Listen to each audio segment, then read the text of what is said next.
अभी तक हमने देखा शेल का मतलब क्या है, शेल के कौन कौन से टाइप्स है, शेल स्क्रिप्टिंग का एक्चुअली मतलब क्या है। अब थोड़ा आगे बढ़ते हैं और ये सोचते हैं कि वेरिएबल्स का मतलब क्या है। वेरिएबल्स मतलब वो जो चेंज हो सकते हैं, जो वैरी हो सकते हैं। इन्हें म्यूटेबल के नाम से भी जाना जाता है। म्यूटेबल इसका मतलब जो म्यूटेट हो सकते हैं, जो चेंज हो सकते हैं। अब इसका यूज़ कहाँ पे है?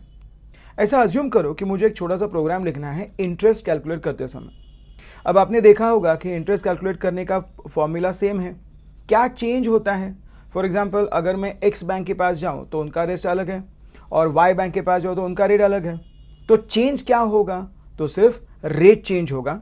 जो मुझे लोन उठाना है उसका प्रिंसिपल चेंज होगा और मुझे कौन से टेन्योर के लिए वो उठाना है वो टेन्योर चेंज हो सकता है। इसका मतलब फॉर्मूला हमेशा सेम ही रहता है, फॉर्मूला में जो वैल्यूज़ डालने हैं वो चेंज हो सकते हैं। स्क्रिप्टिंग में ऐसा काम करने के लिए जिस फीचर का हम लोग यूज़ करते हैं उसे बोला जाता है वेरिएबल्स।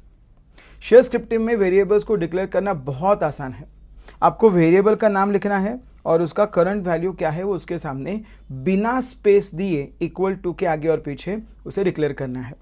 ध्यान में रखना, यहाँ पे इक्वल टू के आगे और पीछे स्पेसेस अलाउड नहीं है। क्यों नहीं है आगे कुछ देर के बाद बताता हूँ।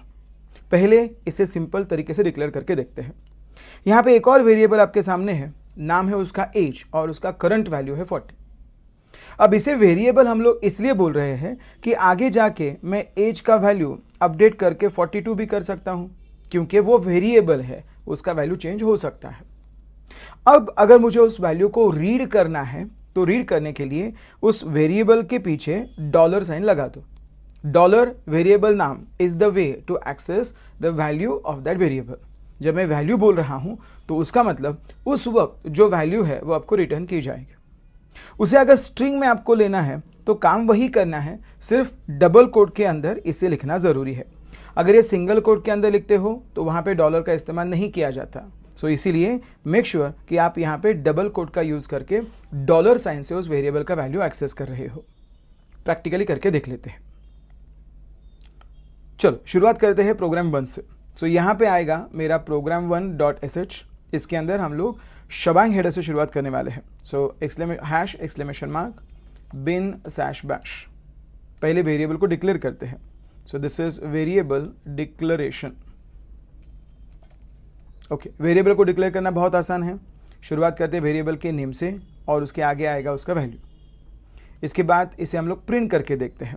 सो maybe I can say read the variable value. ये काम करने के लिए फंक्शन का नाम है इको और यहां पे ही हम लोग बोल सकते हैं name is going to be equals to dollar name. Please make a note, जब हम लोग प्रिंट करने जा रहे हैं तो डॉलर हमें पीछे लगाना पड़ता है, अदरवाइज वो वैल्यू प्रिंट नहीं करता। सो इफ आई गो एंड से बैश program1.sh, ये मुझे वैल्यू बताएगा नेम इक्वल्स टू अमित। इसका सिंपल मतलब मैंने एक वेरिएबल को डिक्लेयर किया और इसका वैल्यू प्रिंट करके देखा। अब इसका एक छोटा सा प्रॉब्लम है, मुझे नेम अमित के जगह पे मुझे पूरा मेरा नाम डालना है। For example name is going to be equals to Amit and Kulkarni. अब जरा इसका प्रॉब्लम क्या है वो देखते हैं। लास्ट टाइम तो सब कुछ ठीक से हो गया था। अब अगर हम लोग ट्राई करेंगे तो पता चला कि अरे मुझे एक एरर आ रहा है कमांड नॉट फाउंड का। ये क्यों आ रहा है? ये इसलिए आ रहा है क्योंकि जब मैं वेरिएबल का वैल्यू डिक्लेयर कर रहा हूं तो इसके अंदर स्पेस आ गया है। स्पेस का यहाँ पे बहुत ज़्यादा इंपॉर्टेंस है। क्या है आगे जाके हम लोग देखेंगे, बट फिलहाल मुझे अगर मेरा पूरा नाम यहाँ पे डालना है तो इट इज़ मैंडेटरी, इसे हमें डबल कोट में रैप करना पड़ता है। अगर मैं इसे डबल कोट में रैप करके फिर से ट्राई करता हूँ तो जो मुझे चाहिए था वो मुझे मेरा पूरा नाम यहाँ पे मिल जाएगा। सो इसका सिंपल मतलब जब आपके वैल्यू का एक ही वर्ड आएगा, डबल कोट की ज़रूरत नहीं है, लेकिन अगर मल्टीपल वर्ड्स है, स्पेस सेपरेटेड और टैब सेपरेटेड, तो यहाँ पे उन्हें डबल कोट में रैप करना मैंडेटरी है। अब एक स्टेप आगे जाते हैं और एक और वेरिएबल डिक्लेयर करते हैं। वेरिएबल का नाम होगा for example let's say age. मैं एज को डाल रहा हूँ वैल्यू 30 से। जैसे वेरिएबल नेम का वैल्यू प्रिंट करके देखा, वैसे इस एज का वैल्यू भी प्रिंट करके देखते हैं। Echo age is going to be equals to age dollar age. एक बार ट्राई करके देखते हैं, पता चला एज का वैल्यू 30 है। एक स्टेप आगे जाके उस एज का वैल्यू चेंज हो सकता है क्या, वो चेक करते हैं। देखते हैं age is going to be equals to 40, will it allow me to do it? एक बार ट्राई करके देख लेते हैं। So echo age is going to be equals to age. अगर आप नोटिस करोगे तो पहली बार जब वो प्रिंट करेगा तो वो पुराना वैल्यू 30 प्रिंट करेगा, और दूसरी बार जो प्रिंट करेगा तो इसका मतलब उसने वैल्यू अपडेटेड यानी 40 वैल्यू यहाँ पे रीड की है। तो इसका सिंपल मतलब जब हम लोग वेरिएबल्स को डिक्लेयर करते हैं तो वेरिएबल का करंट वैल्यू क्या है वो हम लोग उस जगह पे ले सकते हैं।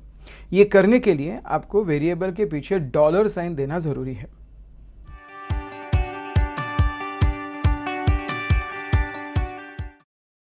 कभी कभार हमें ऐसे भी वेरिएबल की ज़रूरत पड़ती है जिनका वैल्यू एक बार सेट करने के बाद कभी चेंज होता नहीं है। इस टाइप के वेरिएबल को कहा जाता है कॉन्स्टेंट्स। कॉन्स्टेंट्स को एक और नाम से जाना जाता है। जैसे वेरिएबल का नाम म्यूटेबल था, वैसे कॉन्स्टेंट्स को हम लोग इम्यूटेबल के नाम से जानते हैं। इम्यूटेबल मतलब जो म्यूटेट हो नहीं सकते, जो चेंज नहीं हो सकते। इनका डिक्लेरेशन काफ़ी हद तक जैसे वेरिएबल का था वैसा ही है, सिर्फ यहाँ पे कुछ कन्वेंशंस फॉलो करने पड़ते हैं। सबसे पहला, इसे डिक्लेयर करने से पहले हमें कीवर्ड यूज़ करना है जिसका नाम है रीड ओनली। नाम से ही पता चल रहा होगा रीड ओनली, इसका मतलब ये कभी चेंज होगा नहीं, रीड ओनली। इसे डिक्लेयर करते समय दिस इज अ कन्वेंशन कि हम लोग अपर केस का इस्तेमाल करते हैं ताकि जो भी उसे देखेगा तुरंत समझ जाएगा ये वेरिएबल नहीं, ये कांस्टेंट है, क्योंकि उसका कन्वेंशन है।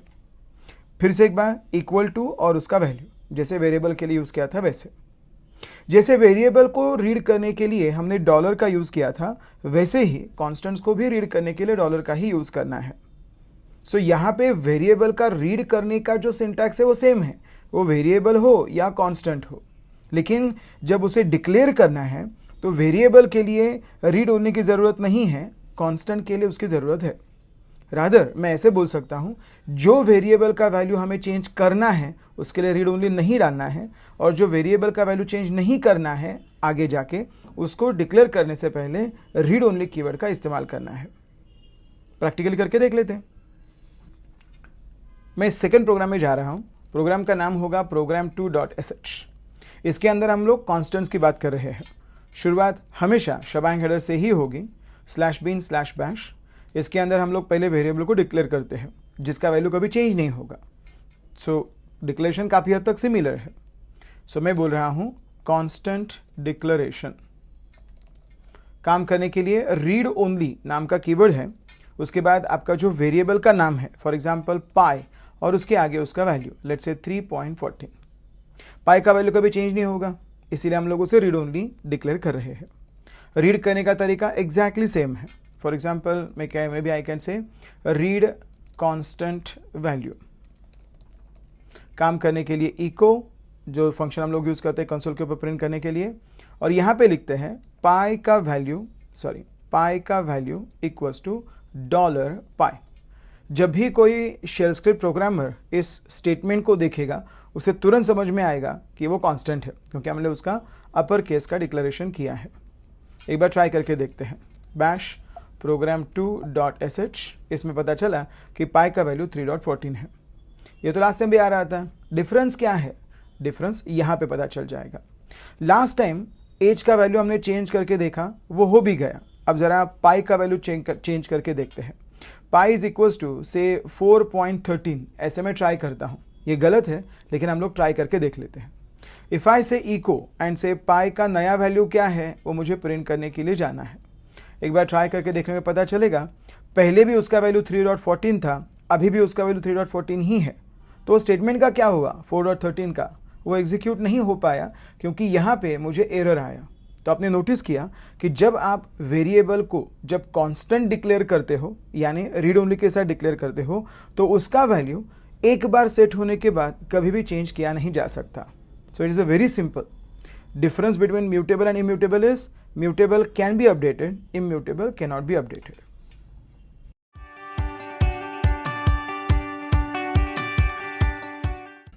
हमने देखा वेरिएबल्स क्या होते हैं और कांस्टेंट्स क्या होते हैं।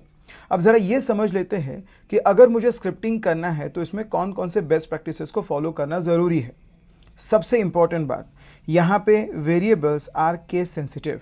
इसका सिंपल मतलब, अगर मैंने वेरिएबल को लिखते समय my_var ऐसा एक वेरिएबल डाला है और एक और वेरिएबल डाला है जिसके अंदर my_var ऐसा लिखा है, जहाँ पे सिर्फ m स्मॉल है और m अपर केस है, तो ये दोनों अलग अलग वेरिएबल्स माने जाते हैं।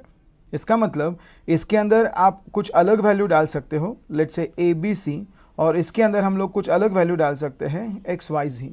ये दोनों अलग अलग वेरिएबल्स माने जाते हैं बिकॉज ऑफ देयर केसेस। तो सबसे पहला point, variables are case sensitive. Avoid using special characters और रिजर्व्ड कीवर्ड्स। इसका मतलब है कि जब हम लोग वेरिएबल्स को डिक्लेयर करना चाहते हैं तो स्क्रिप्टिंग में यूज किए गए जो कीवर्ड्स है उसका इस्तेमाल आप वेरिएबल्स को डिक्लेयर करने के लिए मत करना। फॉर एग्जाम्पल, आगे जाके हमें देखना है इफ नाम का यहाँ पे कीवर्ड आता है जिसे हम लोग कंडीशनल स्टेटमेंट के नाम से जानते हैं। तो आप ऐसा कोड मत लिखना if is equals to 20। This is wrong, क्योंकि आप यहाँ पे एक रिजर्व कीवर्ड का इस्तेमाल कर रहे हो। So this should be avoided. You should not use any reserved keywords. Also जहाँ पे आप वेरिएबल का डिक्लेरेशन कर रहे हो, स्पेशल केसेस को, स्पेशल कैरेक्टर्स को यूज मत करना। फॉर एग्जाम्पल, अगर मुझे फर्स्ट नेम ऐसा वेरिएबल डिक्लेयर करना है तो ऐसे मत बोलना first space name equals to Amit. This is wrong. क्यों रॉन्ग है आगे आपको पता चल जाएगा। अगर इसे मुझे ठीक तरीके से लिखना है तो लिखो first underscore name equals to Amit. This is right. So जहाँ पे मल्टीपल वर्ड्स आते हैं उनके बीच में स्पेस मत डालना, उनको अंडरस्कोर से ज्वाइन कर लेना। That's a second point. Now there are no data types and all variables in bash are considered as a string. इसका सिंपल मतलब, आप वैल्यू कौन सी भी डालो, शेल स्क्रिप्ट उसे समझते समय स्ट्रिंग ही समझ लेता है। तो क्या हम लोग नंबर कभी डिक्लेयर कर ही नहीं पाएंगे? कर सकते हैं, लेकिन उसका एक अलग तरीका है जो हम लोग आगे देखने वाले हैं। अभी के लिए सारे वेरिएबल का वैल्यू स्ट्रिंग ही होने वाला है। Use lower case for variables and upper case for constants. ये तो हमने लास्ट टाइम डिक्लेरेशन के वक्त भी बोला था। लोअर केस वेरिएबल के लिए यूज किया जाता है, अपर केस कॉन्स्टेंट्स के लिए यूज किया जाता है। ये कन्वेंशन है, ये बेस्ट प्रैक्टिस है, ताकि जब आप आपका कोड बाकी लोगों के साथ शेयर करें तो उनको झट से समझ में आए वेरिएबल्स कौन से हैं और कॉन्स्टेंट्स कौन से हैं। And last point, they are valid only in one shell session. इसका मतलब क्या है? इसका मतलब, अगर मैंने एक स्क्रिप्ट के अंदर वेरिएबल यहाँ पे डिक्लेयर किया है तो वो वेरिएबल मैं दूसरे जगह पे रीड नहीं कर सकता। ये बाय डिफॉल्ट ऐसा ही है। अगर हमें ऐसा कुछ काम करना है तो हमें कुछ अलग सा इंतज़ाम करना पड़ता है, जैसे उस फाइल को हमें एक और बार अपने फाइल में रीड करना पड़ता है बाय यूजिंग सोर्स कीवर्ड। आगे हम लोग देखने वाले हैं। अभी के लिए जो वेरिएबल आप स्क्रिप्ट 1 के अंदर डिक्लेयर कर रहे हो वो स्क्रिप्ट 2 के अंदर यूज नहीं किया जा सकता, क्योंकि वो उसी सेशन के लिए वैलिड है। सेशन का मतलब, जब आप शेल को एग्जीक्यूट करने के लिए जाते हो और जब तक वो एग्जीक्यूट होता है, यहाँ से यहाँ का जो ड्यूरेशन है उसे बोला जाता है शेल का सेशन। उसी वक्त तक वो वेरिएबल अवेलेबल रहता है, वैलिड रहता है, उसके आगे वो ऑटोमेटिकली रिमूव किया जाता है। सो मेक श्योर आप एक शेल के वेरिएबल को किसी दूसरे शेल में रेफर नहीं कर रहे हो।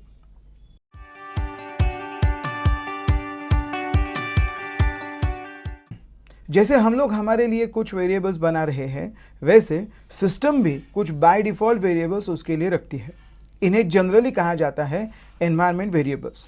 ये शेल स्क्रिप्ट का फीचर नहीं है, ये फीचर ऑपरेटिंग सिस्टम का होता है। मतलब जब आप लिनक्स में और विंडोज़ में और मैक में ये प्रोग्राम को एग्जीक्यूट करने जाओगे तो वहाँ पे उन ऑपरेटिंग सिस्टम ने बनाए हुए वेरिएबल्स को आप एनवायरनमेंट वेरिएबल करके जान लेते हो।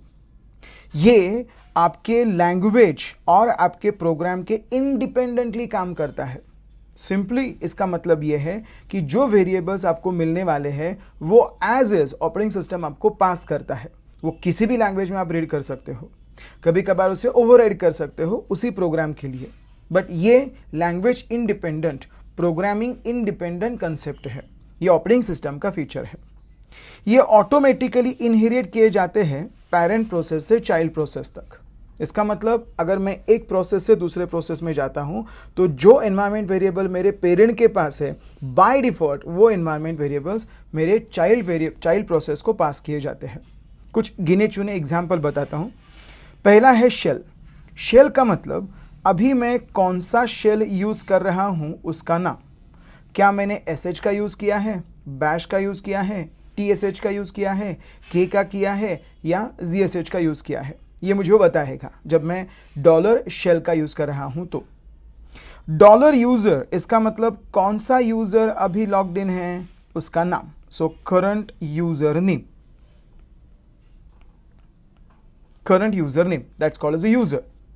जैसे यूजर का नेम है वैसे UID में आपको उस यूजर का ID मिलता है, करंट यूजर ID। अगर आपको चाहिए कि मेरा यूजर आईडी का वैल्यू क्या है तो आप UID से उसे यूज कर सकते हो। कभी कभार अगर मुझे कोई रैंडम वैल्यू चाहिए, this is mainly used for generating random value. इसका मतलब कोई भी रैंडम वैल्यू मुझे अगर जनरेट करनी है तो इसके लिए जो वेरिएबल का नाम है उसका नाम है डॉलर रैंडम। एक बार प्रैक्टिकली ये सारे फीचर्स को ट्राई करके देख लेते हैं। जैसे मैंने बोला कि ये सारे एनवायरमेंट वेरिएबल्स किसी भी लैंग्वेज और प्रोग्राम के इंडिपेंडेंटली काम करते हैं, तो मुझे उनका पूरा लिस्ट जानने के लिए यूज करना होगा command print env। Print env में आपको बहुत सारे एनवायरमेंट वेरिएबल्स का लिस्ट दिया जाता है। लाइक ये शेल कौन सा है, प्रेजेंट वर्किंग डायरेक्टरी कौन सी है, मतलब मैं कौन सी डायरेक्टरी में काम कर रहा हूँ, और मेरा होम डायरेक्टरी कहाँ पे है, वैसे बहुत सारे हैं। एक और है सबसे इंपॉर्टेंट, आगे जाके हमें लगने वाला है, वो है पाथ। पाथ का मतलब सिस्टम के कौन कौन से डायरेक्टरी से एग्जीक्यूटेबल को ढूंढा जा सकता है, उसका उस वेरिएबल का नाम है पाथ। वैसे बहुत सारे ऑप्शंस आपको दिए गए हैं। तो क्या मैं इसे मेरे शेल में और साथ साथ किसी भी लैंग्वेज में रीड कर सकता हूँ? यस। एग्जाम्पल के लिए हम लोग पहले जाते हैं पाइथन 3 के पास। यहाँ पे मैं ऑस के पैकेट से इस वेरिएबल को रीड कर सकता हूँ। So for example I can say get env, और इसमें मैं वही वेरिएबल का यूज़ करने वाला हूँ जो मैं आपको स्क्रिप्ट में यूज़ करके दिखाने वाला हूँ, फॉर एग्जाम्पल शेल। वैसे मैं यूज़र का नाम भी यहाँ पे ले सकता हूँ बाय यूजिंग यूज़र। वैसे बहुत सारे हैं। एक और यूज़ करता हूँ जिसका नाम है पाथ, तो मुझे पता चलेगा कि कौन कौन से डायरेक्टरीज हैं जो पाथ में इंक्लूड किए जा रहे हैं। सो जैसे हमने देखा कि यहाँ पे जो एनवायरमेंट वेरिएबल्स थे वो हम लोग पाइथन के अंदर रीड कर सकते हैं, वैसे यहाँ पे ये सारे वेरिएबल्स मैं अपने शेल स्क्रिप्ट में भी रीड कर सकता हूँ। ये काम करने के लिए मुझे एक नया फाइल ओपन करना पड़ेगा, program3.sh।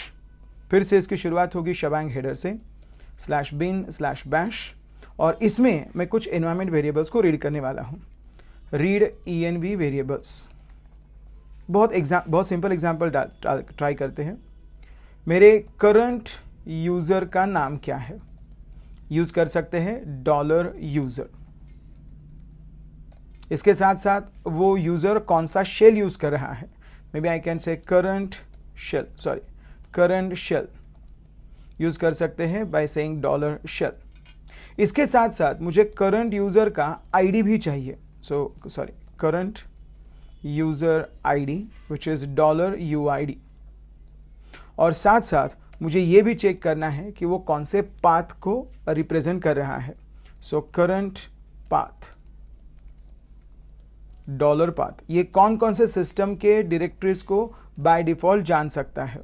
So if I go back and run this code, it's like bash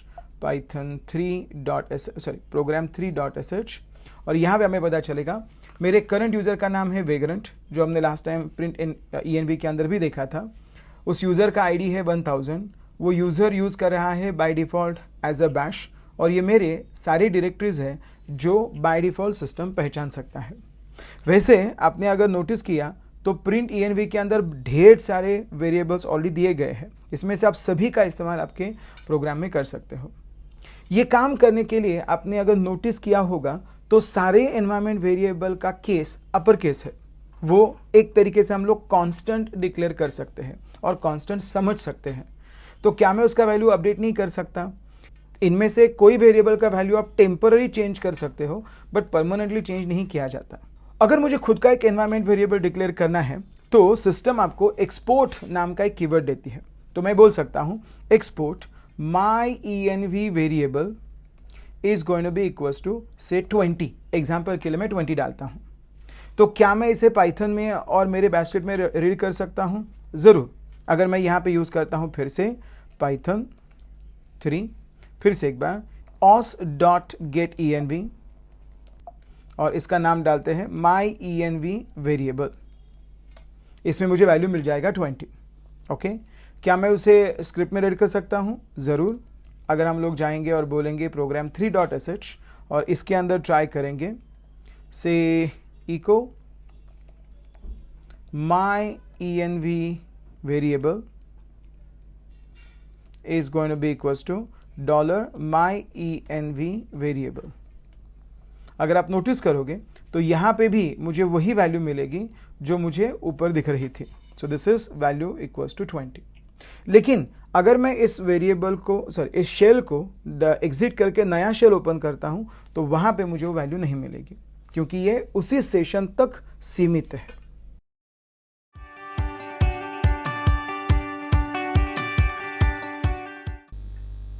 हमने कांस्टेंट और वेरिएबल को डिक्लेयर करते समय ये बोला था कि यहां पे spaces are not allowed, you know. लेकिन क्यों अलाउड नहीं है? तो इसके 3 केसेस देख लेते हैं। पहला केस, अगर हम लोग स्पेस यहां पे डालते हैं इक्वल टू के ठीक आगे तो क्या होता है? सो जनरली अगर आप ऐसा करते हो, से फॉर एग्जांपल यहां पे मेरे वेरिएबल का नाम है myvar इक्वल्स टू और इसके आगे मैं वैल्यू देता हूं 20, तो सिस्टम को ये लगता है कि आपने एक वेरिएबल को डिक्लेयर किया है जिसका करंट वैल्यू स्पेस है। रादर वो इंटरनली इस myvar वेरिएबल को डिक्लेयर करता है with this value empty string, और उसे ये लगता है कि ये जो 20 है स्पेस के आगे का, ये एक प्रोग्राम है। अब ऐसा कोई प्रोग्राम और ऐसी कोई कमांड तो है नहीं, इसीलिए वो आपको एरर देता है और बोलता है 20 is not found. So in short, अगर डिक्लेरेशन के वक्त यहाँ पे स्पेस आ गया तो एक वेरिएबल जरूर क्रिएट होता है विद द वैल्यू एम्प्टी, और उसके आगे जो वैल्यू आएगा उसे वो एज अ प्रोग्राम और कमांड मान लेता है तो एग्जीक्यूट होगा, नहीं है तो वो एरर देगा। जरा इसे मैं प्रैक्टिकली पहले करके दिखाता हूं। चलो एक ट्राई करके देखते हैं। एक वेरिएबल डिक्लेयर करते हैं जिसका नाम होगा myvar और जिसका वैल्यू होगा 20। लेकिन इस बार मैं 20 वैल्यू को डालने के पहले स्पेस डाल देता हूं। देखा जाएगा तो पता चलेगा myvar नाम का एक वेरिएबल डिक्लेयर हो गया होगा जिसका करंट वैल्यू होगा एम्प्टी, और 20 नाम का वो कमांड एग्जीक्यूट करने के लिए जा रहा होगा, लेकिन कमांड इज नॉट फाउंड, इसीलिए वो एरर दे गया। 20 के जगह पे अगर मैं पाइथन 3 डालूं तो क्या होगा? क्या वो रन होगा? यस, वो रन होगा, क्योंकि myvar नाम का एक वेरिएबल आएगा और पाइथन 3 का प्रोग्राम एग्जीक्यूट हो जाएगा। तो वो myvar एनवायरमेंट वेरिएबल होगा। Yes, if I try doing it, से इंपोर्ट os और os.getEnv, और इसके अंदर अगर हम लोग ट्राई करेंगे myvar, तो मुझे पता चला कि इसका वैल्यू आ रहा है एम्प्टी। तो इसका सिंपल मतलब एक एनवायरमेंट वेरिएबल डिक्लेयर किया जाएगा टेम्पररी फॉर दिस सेशन, जिसका नाम होगा myvar, जिसका वैल्यू होगा एम्प्टी, और फिर पाइथन 3 नाम का प्रोग्राम एग्जीक्यूट किया जाएगा। ये शायद आपको लग रहा होगा कि एरर है, पर ये एरर नहीं है, एक्चुअली ये बहुत बढ़िया फीचर है।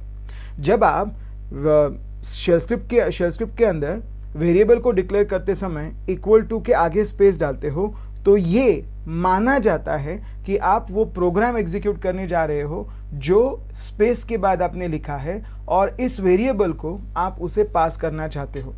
ये एनवायरमेंट वेरिएबल हो सकता है जो आपने पहले डिक्लेयर किया होगा, या सिस्टम ने आपके लिए ऑलरेडी प्रिंट एनवायरमेंट से दिया होगा। एग्जाम्पल के तौर पे हमने लास्ट टाइम एक वेरिएबल डिक्लेयर किया था, नाम था myenvvar, जिसका लास्ट टाइम का वैल्यू हमने रखा था 20। इस प्रोग्राम के अंदर हमने उसे रीड भी किया था, यहाँ पे इस लाइन पे हमने उसे रीड किया था। अगर मैं डायरेक्टली इस प्रोग्राम को रन करता हूँ, say for example bash program 3.sh, I can see my environment variable value is equal to 20। एक काम करते हैं, इसे एग्जीक्यूट परमिशन देते हैं, chmod +x program 3.sh और +x और program 3.sh, और फिर उसे इस तरीके से एग्जीक्यूट करते हैं। पता चला अभी भी उसका वैल्यू 20 है, लेकिन अब मैं इस बार बोलता हूं myenvvar इज इक्वल टू से 50 और 60, and then if I run that program again, you can see temporarily ये जो 20 था उस वैल्यू को हमने ओवरराइड करके 60 बनाया। क्या ओरिजिनल एनवायरमेंट वेरिएबल का वैल्यू चेंज हुआ? नहीं। अगर मैं फिर से एक बार इसे चेक करता हूँ, माई env variable, I can still see the value is 20। सो इसका मतलब ये जो हम लोग कर रहे हैं ये एक फीचर है सिस्टम का, जिससे आप आपके वेरिएबल को ओवरराइड कर सकते हो उस प्रोग्राम के एग्जीक्यूशन के दौरान। दूसरा और तीसरा केस काफी हद तक सेम है। आपने अगर नोटिस किया तो इक्वल टू के पहले स्पेस है, या तो आप एक ही जगह पे स्पेस डाल सकते हो या दोनों जगह पे स्पेस डाल सकते हो, दोनों का मतलब एक्चुअली सेम है। इसे कैसे इंटरप्रेट किया जाएगा? शेल को लगेगा कि आप IP let's say address show ऐसा कोई कमांड एग्जीक्यूट करने जा रहे हो जिसमें आईपी नाम का कमांड है, एड्रेस नाम का पहला पैरामीटर है और शो नाम का दूसरा पैरामीटर है। इसे अगर मैं मेरे एग्जाम्पल में ट्राई करके देखता हूं, myvar इक्वल्स टू 20, तो उसे लगेगा कि आप ये कमांड एग्जीक्यूट करने जा रहे हो विद दिस आर्ग्यूमेंट। तो अब myvar नाम का कोई कमांड ही नहीं है, इसीलिए वो आपको एरर देगा myvar कमांड नॉट फाउंड। तो इसका सिंपल मतलब जब भी आप स्पेस इक्वल टू के पहले डालते हो तो उसे ये प्रोग्राम लगता है और वो उसे एग्जीक्यूट करने के लिए जाता है। वेयरएज जब स्पेस यहां पे है केस 1 में, तो उसे ये प्रोग्राम लगता है और उसे एग्जीक्यूट करने के लिए जाता है। सो दोनों का मीनिंग एक ही है, एरर ही आने वाला है। ये स्पेस यहां पे हो या स्पेस यहां पे हो, एरर ही आने वाला है, लेकिन एरर आने के रीजंस अलग अलग है। यहाँ पे इसे ये प्रोग्राम लगता है और यहाँ पे इसे ये प्रोग्राम लगता है, इसीलिए दोनों जगह का फीचर और असाइनमेंट थोड़ा सा अलग है। जरा प्रैक्टिकली ट्राई करके देख लेते हैं। मैं यहाँ पे एक वेरिएबल को डिक्लेयर करने जा रहा हूँ, myvar स्पेस इक्वल्स टू 20। क्या आपने नोटिस किया? myvar कमांड नॉट फाउंड, जैसे मैंने बोला था, उसे लगेगा कि myvar नाम का कोई कमांड आप एग्जीक्यूट करने जा रहे हो with equal to 20 as a argument. ऐसा तो कोई है ही नहीं myvar नाम का प्रोग्राम, इसलिए उसने एरर दे दिया। इसके जगह पे मैं अगर ट्राई करता हूं आईपी एड्रेस शो, तो सक्सेसफुली एग्जीक्यूट होगा। आईपी नाम का कमांड है, स्पेस एड्रेस नाम का पहला आर्ग्यूमेंट है, स्पेस शो नाम का दूसरा आर्ग्यूमेंट है। तो यहां पे जब आप स्पेस डालते हो तो स्पेस से वो प्रोग्राम को आर्ग्यूमेंट्स पास करता है। इसीलिए जब भी आप कोई वेरिएबल को डिक्लेयर कर रहे हो, इक्वल टू के ना पीछे ना आगे स्पेसेस अलाउड है। चलो शुरुआत करते हैं एक नए प्रोग्राम से, प्रोग्राम 4.sh। शुरू में हमें जो मिलने वाला है वो है उसका shebang header which is bin bash, और इसके अंदर पहले वेरिएबल को डिक्लेयर करते हैं। So maybe I can say it's the variable declaration using declare keyword. Sorry, declare keyword. काम करना बहुत आसान है।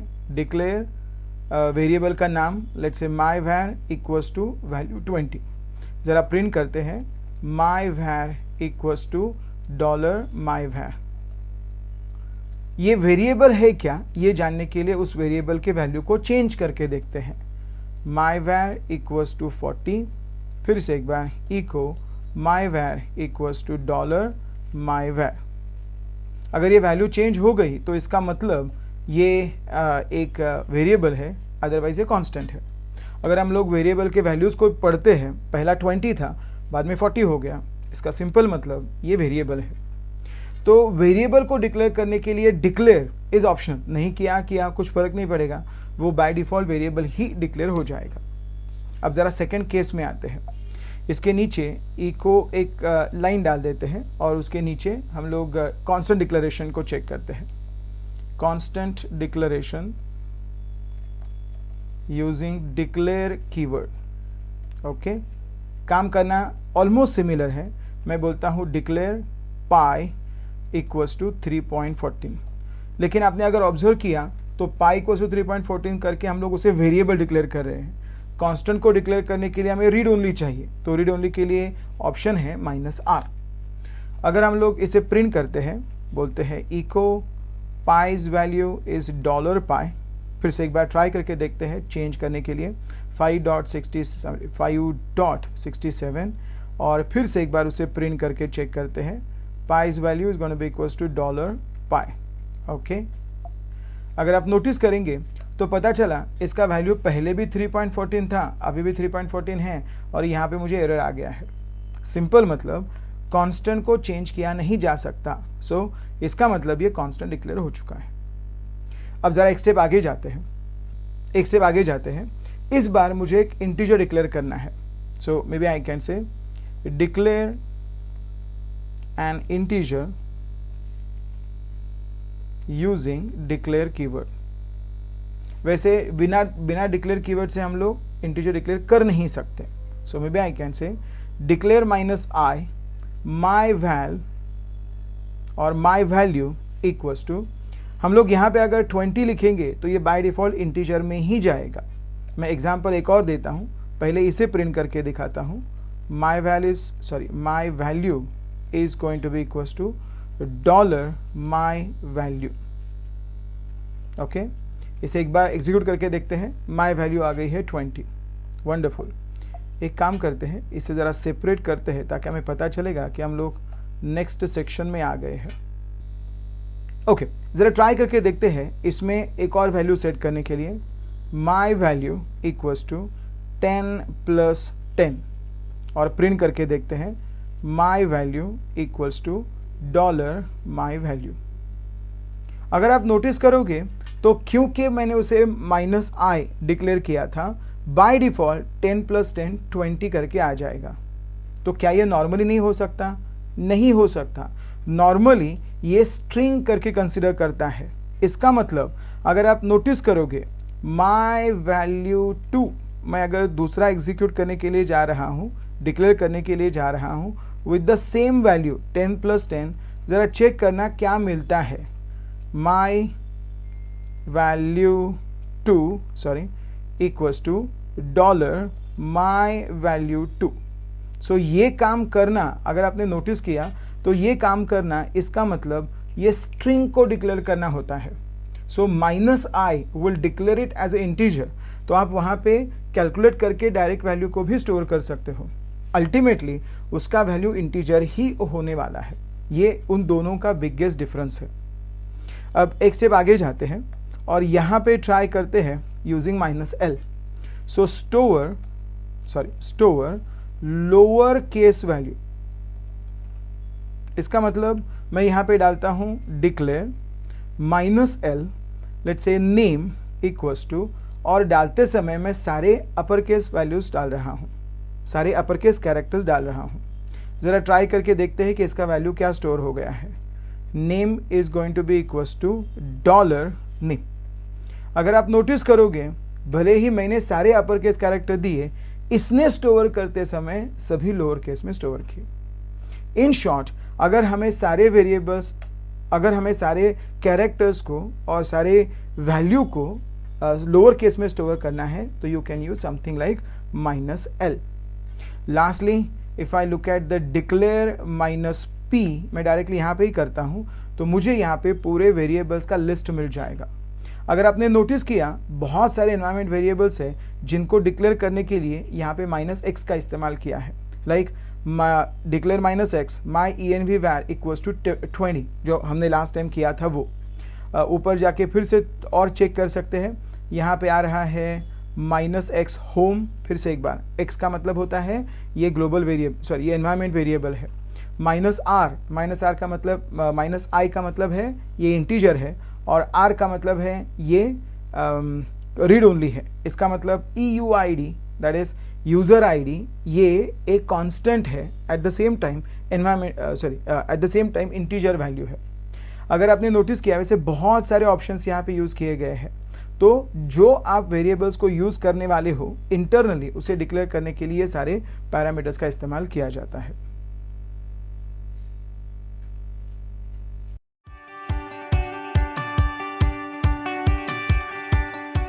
जब भी प्रोग्राम में हम लोग कोई वेरिएबल्स को डिक्लेयर करते हैं, तो जब ये प्रोग्राम खत्म हो जाता है, ये सारे वेरिएबल्स को डिलीट कर देता है। तो हमें एक्चुअली कभी वेरिएबल को डिलीट करने की नौबत आती नहीं है। बट अगर ऐसा सिचुएशन है कि नहीं, मुझे उसे डिलीट अभी करना है, तो you can use unset command to remove a variable completely, delete that from the memory. बहुत सिंपल है, अनसेट और वेरिएबल का नेम। क्विकली हम लोग प्रैक्टिकली ट्राई करके देख लेते हैं। program5.sh और इसके अंदर फिर से एक बार शुरुआत होगी बिन बैश से, और इसके अंदर एक वेरिएबल को डिक्लेयर करते हैं, नेम इक्वल्स टू अमित। फिर से एक बार प्रिंट करके देखते हैं नेम का वैल्यू क्या है। This is the name. अगर मुझे उसे डिलीट करना है, so delete the variable completely by using unset name. इसका मतलब मैं वेरिएबल नेम को मेमोरी से गायब करना चाहता हूं। फिर से एक बार प्रिंट करके देखते हैं क्या मिलता है। सो if I go back and से बैश program5.sh, अमित नाम का वेरिएबल, नेम नाम का वेरिएबल पहले अमित के वैल्यू के साथ था, अब उस वेरिएबल का वैल्यू हट चुका है क्योंकि वो वेरिएबल ही गायब हो चुका है। Very simple, but it is used when you do not want that variable any longer in your programme.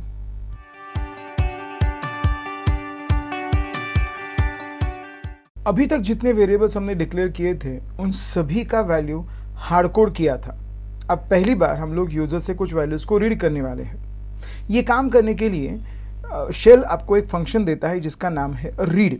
तो आप रीड का यूज करके कुछ ऑप्शंस के साथ वैल्यू वेरिएबल के नेम में स्टोर कर सकते हैं।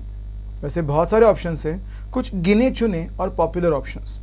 -p इसका मतलब होता है आप यूजर को कोई मैसेज प्रॉम्प्ट करके बता सकते हो, please enter your first name, please enter your last name, so on and so fourth. ये जो है उसे बोला जाता है प्रॉम्प्ट। तो आपको इको और रीड ऐसे अलग अलग लिखने की जरूरत नहीं है।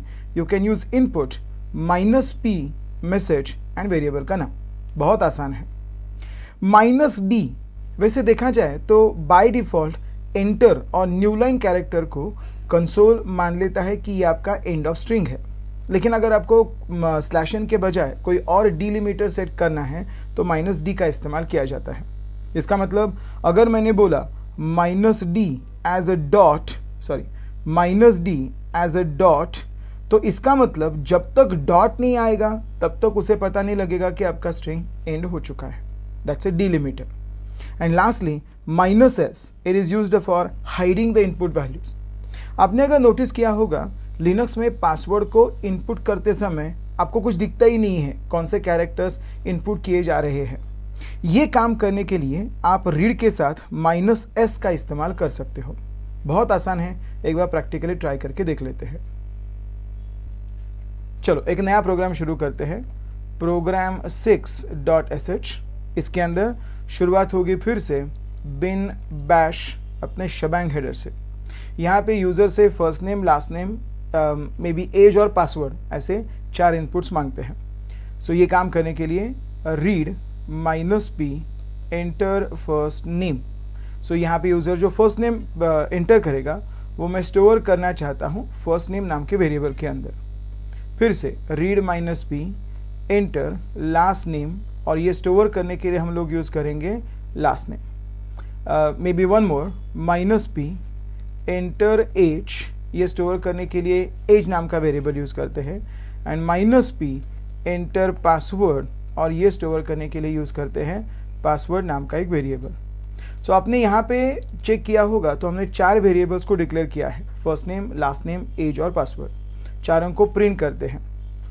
योर फर्स्ट नेम इज, और प्रॉब्ली हम लोग लिखते समय फुल नेम डालते हैं।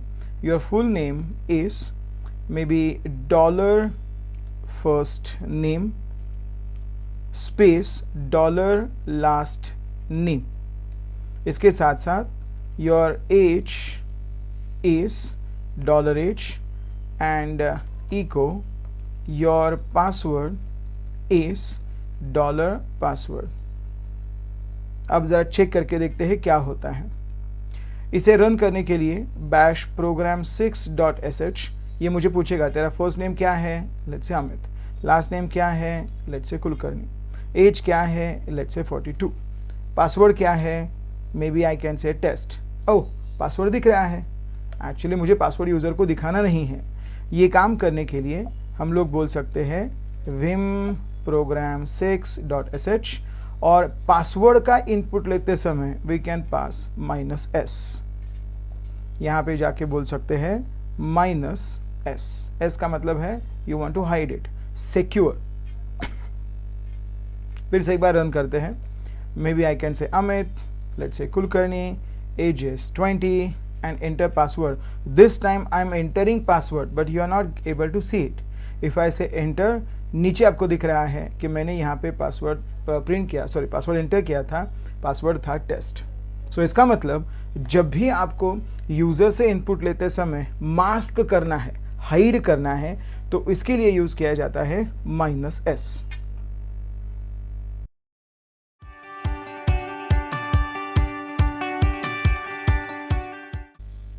अभी हमने देखा कि यूज़र से इनपुट कैसे लेना है बाय यूजिंग रीड फंक्शन.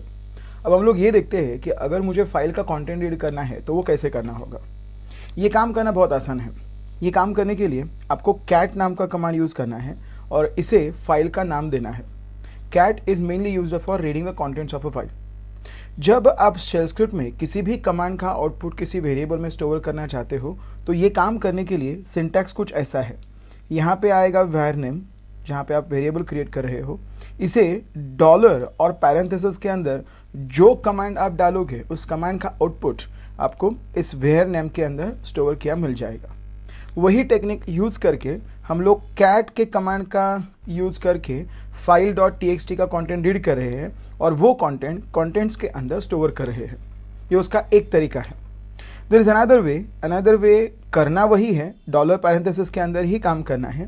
सिर्फ कैट के जगह पे हम लोग यूज़ कर सकते हैं लेस दैन. इसका मतलब होता है इनपुट रीडायरेक्शन. सो हम लोग यहाँ पे file.txt के कंटेंट्स को इनपुट रीडायरेक्शन के थ्रू इस कंटेंट के अंदर भेज रहे हैं. दोनों से हमें फाइल का कंटेंट मिल जाएगा और वो कंटेंट्स नाम के वेरिएबल में स्टोर हो जाएगा. जरा प्रैक्टिकली करके देख लेते हैं. शुरुआत करते हैं एक टेस्ट फाइल से. फाइल बनाते हैं, नाम होगा file.txt और इसके अंदर कुछ डमी कंटेंट्स डालते हैं. This is my test file.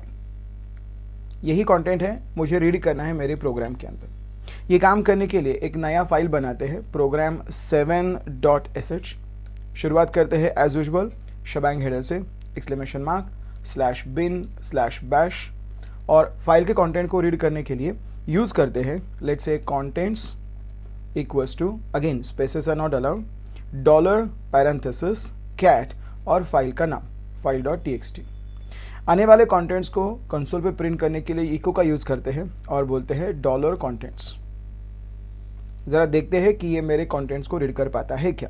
So again bash program 7.sh और ये मुझे मेरे फाइल के कंटेंट्स को दे रहा है. एक्चुअली स्पीकिंग ये कैट नाम के कैट नाम के कमांड का यूज कर रहा है उस फाइल के कंटेंट्स को रीड करने के लिए और वो रिटर्न कर रहा है कंटेंट्स के अंदर. यहाँ पे कैट के बजाय आप किसी भी कमांड का इस्तेमाल कर सकते हो. फॉर एग्जाम्पल लेट्स से मे बी टुडे और maybe I can say current time is going to be equals to $date. So यहाँ पे होगा क्या, यहाँ पे डेट नाम का कमांड एग्जीक्यूट होगा और उस डेट नाम के कमांड का आउटपुट करंट टाइम में मिल जाएगा. So if I go back here and say echo, maybe I can say current time is going to be equals to $current time. Okay, अब जरा देखते हैं इसमें मुझे क्या मिलता है. अगर आपने चेक किया तो करंट टाइम में मुझे एग्जैक्टली अभी का डेट टाइम मिल रहा है. तो आपने यहाँ पे देखा कि ये फाइल के कंटेंट्स को रीड करने के लिए भी काम पे आता है. एट द सेम टाइम आप किसी भी कमांड का आउटपुट इस तरीके से रीड कर सकते हो और आपके प्रोग्राम के अंदर यूज कर सकते हो.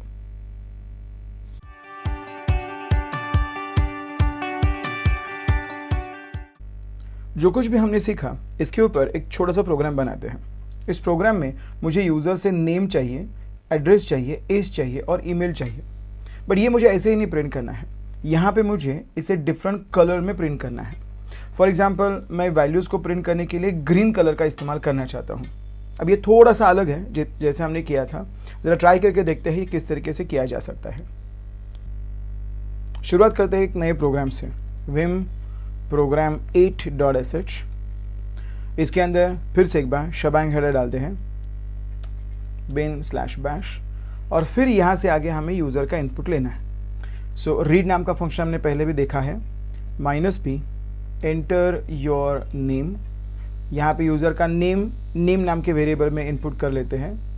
-p enter your address use करने के लिए और रीड करने के लिए एड्रेस नाम का वेरिएबल यूज़ करते हैं. और रीड माइनस पी, यहाँ पे बोलते हैं एंटर योर एज, और यूज़र का एज नाम के वेरिएबल में प्रिंट करते हैं, स्टोर करते हैं। अब इन सभी को प्रिंट करने के लिए जाते हैं, बोलते हैं echo name is going to be equals to $name, okay, echo maybe address is going to be $address, or echo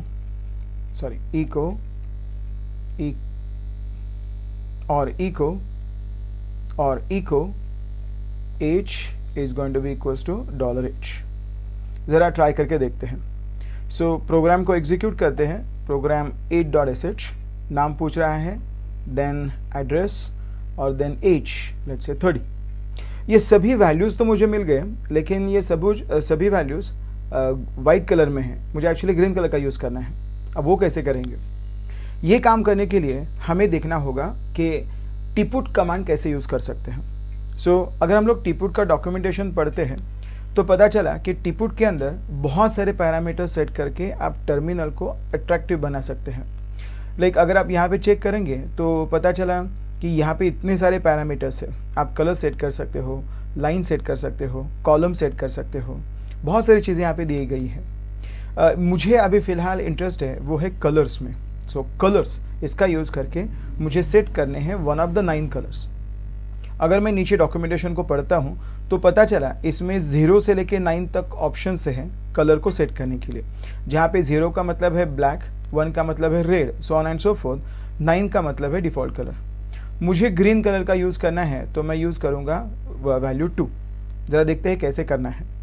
ये काम करने के लिए फिर से एक बार प्रोग्राम में जाते हैं और जहाँ पे हमें ग्रीन कलर दिखाना है ठीक इसके पीछे जाके ये टीपुट के कमांड को एग्जीक्यूट करते हैं। पिछले प्रोग्राम में हमने देखा था कि अगर किसी भी कमांड को एग्जीक्यूट करना है तो डॉलर पैरेंथेसिस में लिखो, वो एग्जीक्यूट करके आपको आउटपुट दिखाई देगा। मुझे यहाँ पे यूज़ करना है एक फ्लैग जिसका नाम है सेट AF, जिसमें अभी हमने कलर देखा 2 ग्रीन का। एक बार रन करके देखते हैं। वैल्यू मे बी 29 और look at that, I got the green colour but there is a problem is कि वो सभी बाकी के कलर्स को बाकी के टेक्स्ट का भी कलर चेंज करके ग्रीन में डाल दिया। एक्चुअली मुझे वो अमित पुणे और 29 उतना ही ग्रीन में चाहिए था। अब क्या करना पड़ेगा? ओके, तो इसका मतलब जो मैंने यहाँ पे सेट किया उसे काम होने के बाद रिसेट भी करना पड़ेगा। इसका मतलब लिखना पड़ेगा टीपुट सेट AF। और अभी रीसेट करने के लिए क्या है? रीसेट करने के लिए अगर आप ऊपर डॉक्यूमेंटेशन में पढ़ेंगे तो यहाँ पे कुछ वेरिएबल्स दिए हैं और ये वेरिएबल्स में उनकी डिफ़ॉल्ट वैल्यूज़ है। जो कलर का वेरिएबल है उसके लिए यूज़ कर सकते हैं SGR0। तो यहाँ पे अगर हम आके बोलेंगे सेट AF SGR0 तो ये रीसेट हो जाएगा। ट्राई करके देख लेते हैं।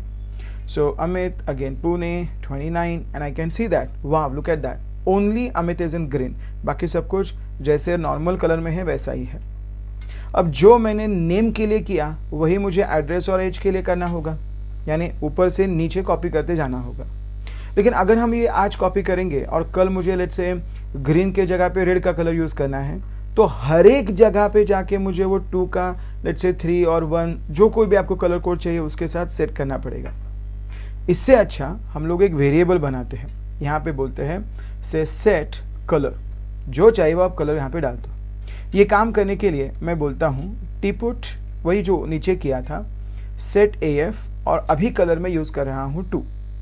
जैसे सेट के लिए किया है वैसे रिसेट के लिए भी करते हैं, रिसेट कलर, और यहाँ पे जाके बोलते हैं डॉलर, फिर से एक बार टीपुट सेट AF SGR0।